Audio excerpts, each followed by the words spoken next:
Fuckers are fast, too. You are fined 1 credit for violation. In today's globalized world, technology has played a significant role in shaping our lives. With the advancements of technology, the world has become more interconnected than ever before. The concept of globalization has made the world a small place where people from different cultures and regions can communicate and interact with each other. The movie Demolition Man is a perfect example of how globalization and future technology have influenced our lives.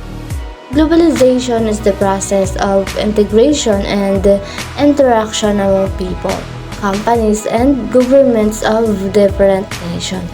It involves the exchange of goods, services, ideas, and culture across international borders.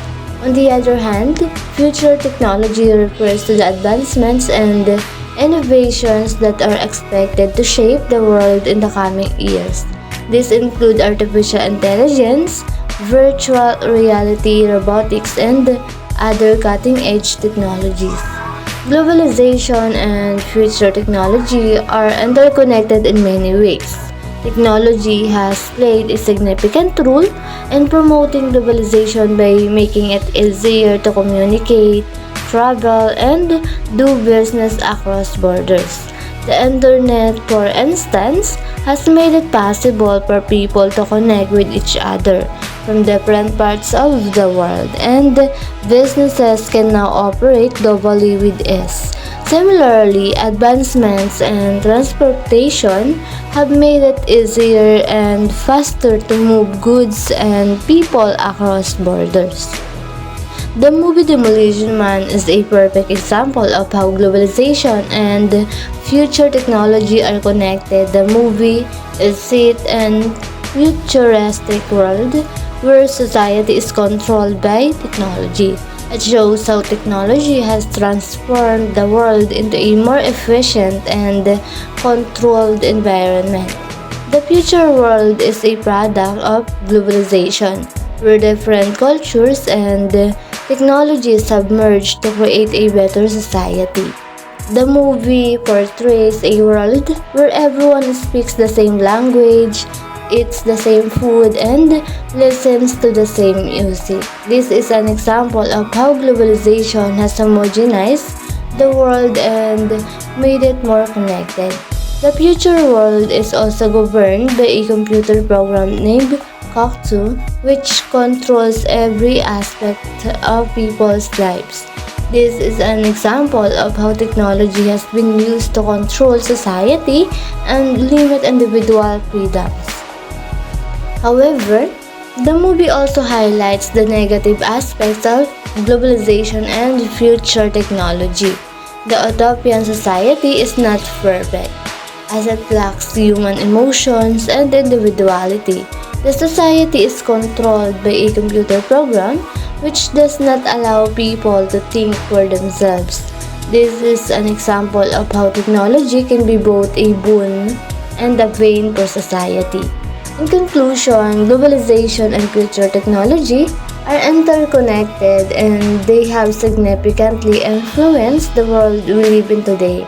The movie Demolition Man is a perfect example of how these two concepts are connected.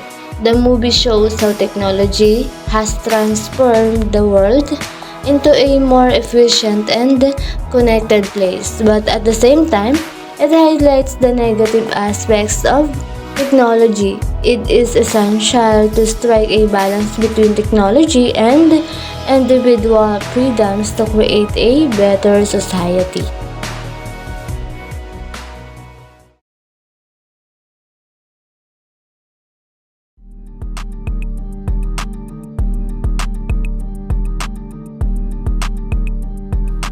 The movie Demolition Man is a science fiction action film released in 1993.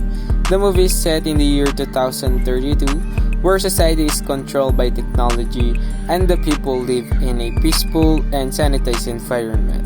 The film stars Sylvester Stallone, Wesley Snipes, and Sandra Bullock. This is showcased to the potential consequence of globalization and future technology. The movie Demolition Man is connected to globalization and the future technology in various ways. The film portrays a world where different cultures and technologies have merged to create a better society. The future world is a product of globalization where people from different parts of the world can communicate and interact with each other easily. Furthermore, the movie showcases how technology has transformed the world into a more efficient and controlled environment, where every aspect of people's lives and governed by a computer program.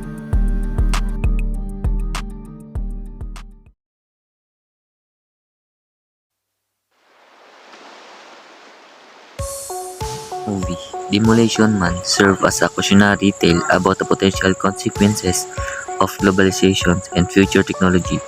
The film highlights the danger of a society that is entirely controlled by technology where individual freedoms are limited and people lack human emotions and individuality. It is essential to strike a balance between technology and individual freedoms to create a better society. Globalization has brought about many positive changes, so as increased economic growth, improved communication, and cultural exchange.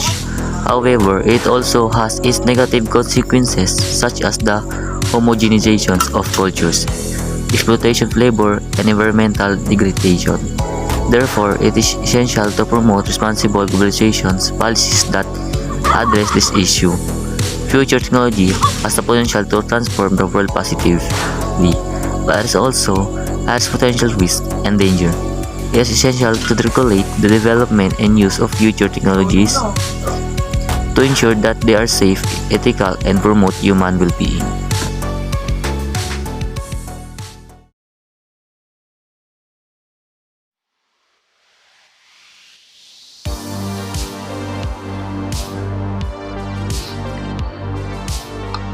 The movie Demolition Man is a perfect example of how globalization and future technology are interconnected.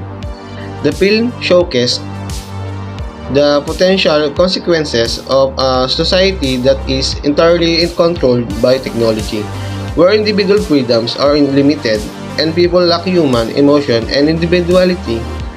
However, the movie also highlights the positive aspect of globalization, such as increased economic growth, improved communication, and cultural exchange. The film serves as a cautionary tale about the potential risks and danger of globalization and future technology. It is essential to promote responsible globalization policies that address issues such as environmental degradation, exploitation of labor, and cultural homogenization.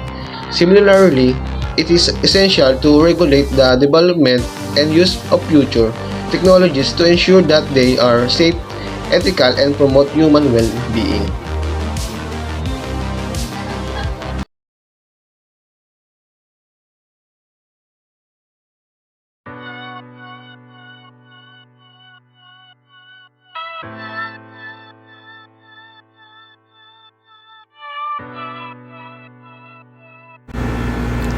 In conclusion, the movie Demolition Man is an excellent example of how globalization and future technology are interconnected. The film highlights the potential consequences of a society that is entirely controlled by technology and the importance of striking a balance between technology and individual freedoms. Furthermore, the movie showcases the positive aspects of globalization, such as increased economic growth, improved communication, and cultural exchange. It is essential to promote responsible globalization policies that address issues such as environmental degradation, exploitation of labor, and cultural homogenization. Similarly, the development and use of future technologies must be regulated to ensure that they are safe, ethical, and promote human well-being. By doing so, we can create a better world that benefits for everyone.